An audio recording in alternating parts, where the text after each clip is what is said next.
කරවල වැටුණු වැහිබර වෙලාවක්. විදුලියත් විසන්ධි වෙලා. වටපිටාවම හරිම නිශ්ශබ්දයි. හදිස්සියේම මහා අකුණක් ගහනවා.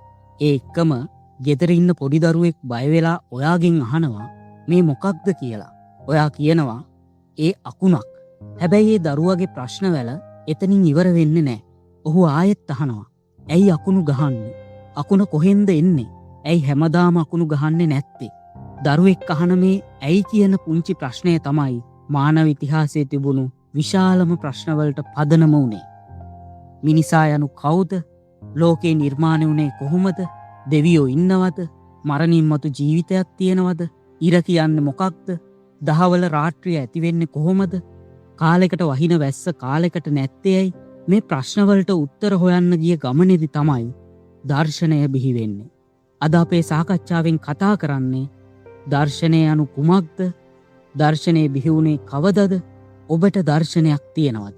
මෙන්න මේ කාරණා පිළිබඳව මේ සාකච්ඡාව ආරම්භයේදීම EduPub YouTube නාලිකාව subscribe කර බෙල් සලකුණ ක්ලික් කරන ලෙසත් තවත් අයට මෙම වීඩියෝව නැරඹීමට ෂෙයා කරන ලෙසත් වීඩියෝ පිළිබඳව ඔබේ අදහස් කමෙන්ට්ස් ලෙස පළ කරන ලෙසත් ඔබෙන් ඉල්ලා සිටිනවා. බොහෝ දෙනෙක් හිතන්නේ දර්ශනය කියන්නේ හරිම කම්මැලි සංකීර්ණ විශ්වවිද්‍යාලවල ඉන්න මහාචාර්යවරුන්ට විතරක් අයිති විෂයක් කියලා. නමුත් ඒක සම්පූර්ණයෙන්ම වැරදි වැටහීමක්. ඔබ අද උදේ නැගිට්ට වෙලාවේ ඉඳන් රෑ නිදාගන්නකම්ම ගන්න හැම තීරණයක් පිටුපසම දර්ශනයක් තියෙනවා. ඔබ දේශපාලනය ගැන හිතන විදිහ, ආගම දකින විදිහ, ඔබ ඔබේ ආදරණීයන් එක්ක සම්බන්ධතා පවත්වන විදිහ, ඔබ රස්සාව කරන විදිහ, මේ හැම දෙයකටම පදනම වැටෙන්නේ දර්ශනයෙන්. මම පොඩි උදාහරණයක් කියන්නම්. හිතන්න ඔබ රැකියාවට යන්න පාරට බැස්සම ඊටමත් අසාධ්‍ය තත්වයෙන් ඉන්න රෝගියෙක් පාරයිනේ වැටිලා ඉන්නවා දකිනවා. ඔබ ඒ වෙලාවේ ගන්න තීරණය මොකක්ද? ඔබේ රැකියාවේ වැදගත් රැස්වීමට වෙලාවට යන එකද? නැත්නම් ඒ මිනිස්යාගේ ජීවිතේ බේරගන්න මැදිහත් වෙන එකද? ඔබේ රැකියාවට වඩා මනුෂ්‍යත්වයේ වටිනවා කියලා ඔබ හිතනවා නම් ඒක එක දර්ශනයක්. හැබැයි තමන්ගේ වෘත්තීය දියුණුව සහ පෞද්ගලික විනය තමයි ඕනෑම දෙයකට වඩා වැදගත් කියලා කෙනෙක් හිතනවා නම් ඒක තවත් දර්ශනයක්. ඉතින් මේ වගේ අවස්ථාවක ඔබ ක්‍රියා කරන විදිහ, ඔබ හැසිරෙන විදිහ, මේවා ඇතුලේ තියෙන්නේ ඔබ ලෝකයේ දකින දර්ශනය. හරි. දැන් මම සාකච්ඡාවට එන්නම්. මුලින්ම මම ෆිලොසොෆි හෙවත් දර්ශනය කියන වචනය බිහි වුණේ කොහොමද කියලා පැහැදිලි කරන්නම්. ෆිලොසොෆි කියන වචනය ග්‍රීක භාෂාවෙන් බිඳී ආපු වචනයක්. ග්‍රීක භාෂාවේ ෆිලෝ කියන වචනේ තේරුම ආදරය. සොෆියා කියන්නේ ඥානය නැත්තම් ප්‍රඥාවට. ඉතින් ෆිලොසොෆි කියන වචනේ වචනාර්ථය වෙන්නේ ඥානයට ආදරය නැත්තම් ප්‍රඥාවට ආදරය කිරීම. හැබැයි මෙතන ඥානය කියන්නේ නිකම්ම පොත්වල තියෙන තොරතුරු නෙමෙයි. ඥානය කියන්නේ මේ ලෝකෙ ක්‍රියා කරන විදිහ, එහි අභ්‍යන්තර නියමයන්, මේවා තේරුම් ගන්න එකට. උදාහරණයක් විදිහට ඔයා දන්නවා පෘථිවිය සූර්යයා වටා භ්‍රමණය වෙනවා කියලා. හැබැයි ඒක තොරතුරක්. පෘථිවිය සූර්යයා වටා භ්‍රමණය වෙන්නේ ඇයි? ඒකට බලපාන හේතු සාධක මොනවාද? මේ විදිහට අපි හදාගන්න ගැඹුරු අවබෝධය ඥානය කියලා අපිට හඳුන්වන්න පුළුවන්. තවත් ටිකක් සරලව තේරුම් ගන්න ඉතා සරල උදාහරණයක් මම කියන්න. තක්කාලි කියන්නේ පළතුරක්. ඒක ගත්තොත් අපිට තොරතුරක් විදිහට ඉදිරිපත් කරන්න පුළුවන්. හැබැයි තක්කාලි පළතුරක් වුණත් ඒ පළතුරු සලාදයකට නොදැමිය යුතුයි කියන අවබෝධය තිබීම අපිට ඥානය කියලා හඳුන්වන්න පුළුවන්. එහෙමනම් ඔබට පැහැදිලි ඇති ඥානය කියන්නේ තොරතුරු පමණක් දැනගැනීමක් නෙමෙයි. ඊට එහා ගියපු ලෝකේ ක්‍රියා කරන විදිහ, එහි අභ්‍යන්තර නියමයන් තේරුම් ගැනීම තමයි ඥානය කියලා හඳුන්වන්නේ. එහෙමනම් ග්‍රීක භාෂාවෙන් බිඳී ආපු ෆිලොසොෆි කියන වචනේ වචනාර්ථය වෙන්නේ ප්‍රඥාවට ආදරය කිරීම නැත්නම් ඥානයට ආදරය කිරීම කියන අදහස. හරි. දැන් අපි දර්ශනය කියන වචනේ වචනාර්ථය දැනගත්තා. හැබැයි දර්ශනය කියන්නේ මේ වචනාර්ථයේම අදහසමද? දර්ශනය කියන එක සරලවම විග්‍රහ කරොත් දර්ශනය කියන්නේ ලෝකයේ පිළිබඳව මිනිසාගේ දැක්මට. මේක තවත් සරල උදාහරණයකින් ඔබට පැහැදිලි කරන්න. ඔබ පාරේ ගමන් කරද්දී විශාල ගසක් දකිනවා. ඔබ සාමාන්‍ය මිනිස්සෙක් නම් ඔබ හිතනවා මේකේ හොඳ අස්වැන්නක් තියෙනවා නැත්නම් මේකේ හොඳ ලී තියෙනවා වගේ දේවල්. ඔබ විද්‍යාඥයෙක් නම් ඔබ ඒ ගහ දිහා බලලා මේ ගහ ප්‍රභා සංශ්ලේෂණය කරන්න කොහොමද? මේකේ සෛල ව්‍යුහය මොකක්ද? මේ වගේ ප්‍රශ්න මතු කරන්න පුළුවන්. හැබැයි ඔබ දාර්ශනිකයෙක් නම් ඒ හැම දෙයකටම වඩා එහා ගිය ප්‍රශ්නයක් ඔබ අහනවා. ඔබ අහනවා ඇත්තටම ගහ පවතිනවා කියන්නේ මොකක්?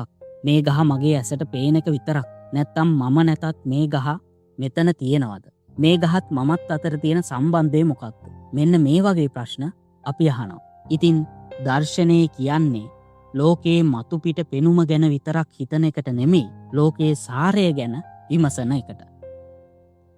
විද්‍යාවන් මගින් ලෝකයේ විවිධ කොටස් ගැන වෙන වෙනම කතා කරනවා. ජීව විද්‍යාවෙන් ජීවීන් ගැනත්, භෞතික විද්‍යාවෙන් පදාර්ථය නැත්තම් ද්‍රව්‍ය පිළිබඳවත්, ආර්ථික විද්‍යාවෙන් මුදල් සහ වෙළඳාම් පිළිබඳවත් කතා කරනවා.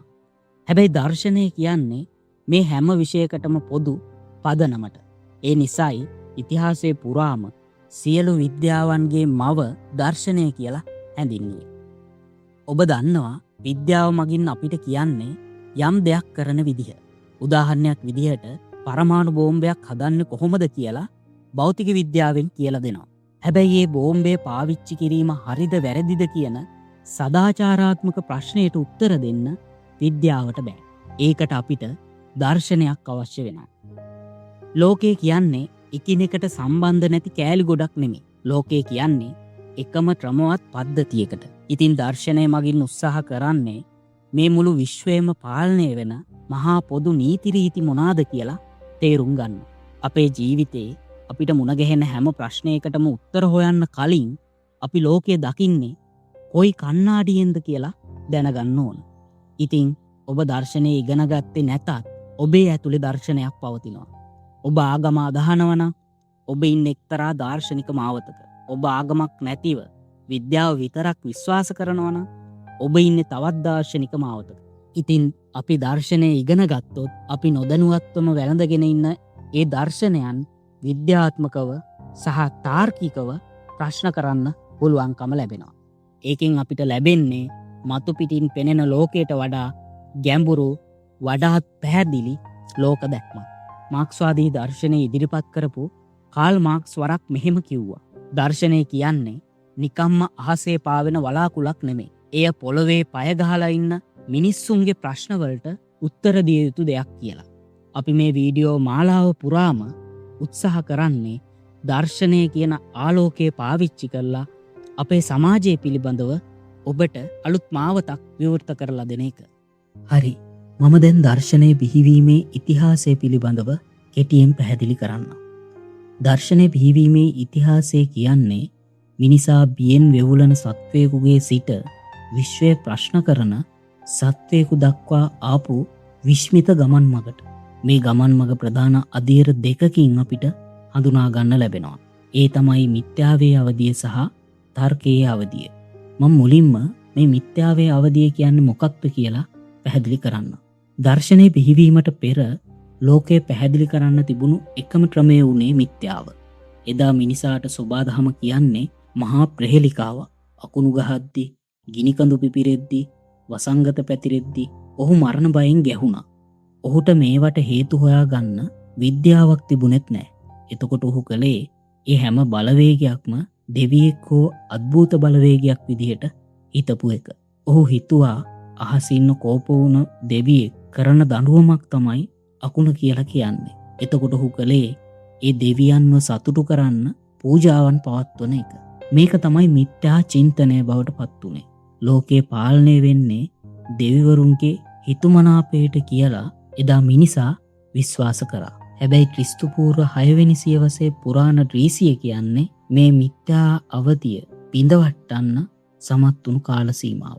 මේ කාල සීමාවේ පුරාණ ග්‍රීසියේ ඉෝනියානු වෙරළ තීරයේ වෙළඳාම සහ නාවික කටයුතු තියුණු වුණා. විවිධ රටවල මිනිස්සු හමු වෙද්දී ඔවුන්ට තේරුණා එක එක රටවල දෙවිවරු වෙනස් වුණාට ස්වභාව ධර්මයේ හැසිරීම හැමෝටම පොදු දෙයක් කියලා. මෙන්න මේ කාලෙදි තමයි ඉතිහාසයේ අපට හමුවන පළමු දාර්ශනිකයා විදියට සැලකෙන ටේල්ස්ව මතුවෙන්නේ. ටේල්ස් ඉතා සරල දෙයක් කරා. ඔහු ඇහුවා මේ ලෝකේ තියෙන දහස් ගණන් විවිධ දේවල් හැදිලා තියෙන එකම මූලික ද්‍රව්‍ය මොකක්ද කියලා. ඊට පස්සේ ඔහුම ඒකට පිළිතුරු දුන්නා. ඒ පිළිතුරු දෙද්දී ඔහු දෙවියන්ගේ නමක් කිව්වේ නැහැ. ඔහු කිව්වේ ඒ තමයි ජලය කියලා.